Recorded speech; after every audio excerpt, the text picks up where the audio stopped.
my tug test or parking brake test. I'm testing these two. So what I'm gonna do is make sure they're both applied, make sure they're on, and I'm gonna put it in drive and accelerate, and I should go nowhere. It should hold me back.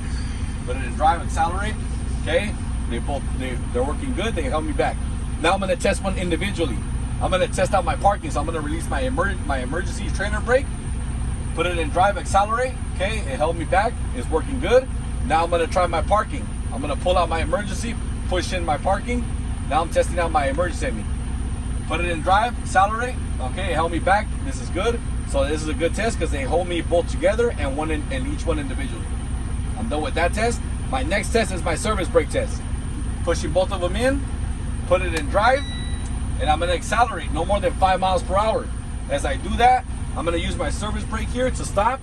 And as I stop, my steering wheel shouldn't pull to the left or to the right. I should hear no unusual noises, and there should be no delay in my stopping.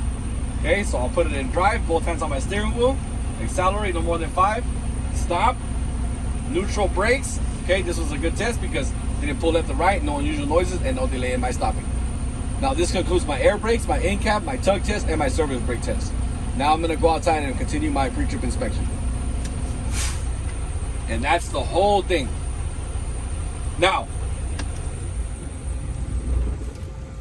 these are older trucks, okay?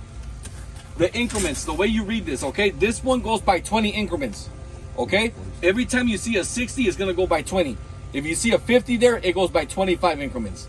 Okay, the way you read this one, the 20 increment one, starting from the bottom, we got 0. We got 20, 40, 60, 72, 80, 100, 120, 140, and 160. Okay? Now your test truck is gonna look a lot different because it is a newer truck. You're not gonna have 2 gauges, you're gonna have only 1 gauge, but 2 needles, and they're gonna be color coded. Your primary will be white, and your secondary will be blue. So how will you say it? You'll say. So I got 1 air gauge, but 2 needles, but I'm gonna go with my primary needle, which is white. Okay. That's how you'll say that. And that one goes by 25 increments, which is a lot easier to read. The way you read 25, it goes by starting from the bottom again, 0. Then you got 25, you got 50, 75, 100, 125, and 150. That's how that one goes. Okay? Right. You'll see it when you go on the road or when you get into one of the new trucks, you'll see how it looks different. Okay? All right. So it'll be 1 gauge only, but 2 needles, color coded. Okay? And you'll see it'll be a white P and a blue S. And it lets you know. The white needle, the primary, is a lot smaller. The blue needle will be behind it. You'll see the tip of it, and it's blue. Okay? All right.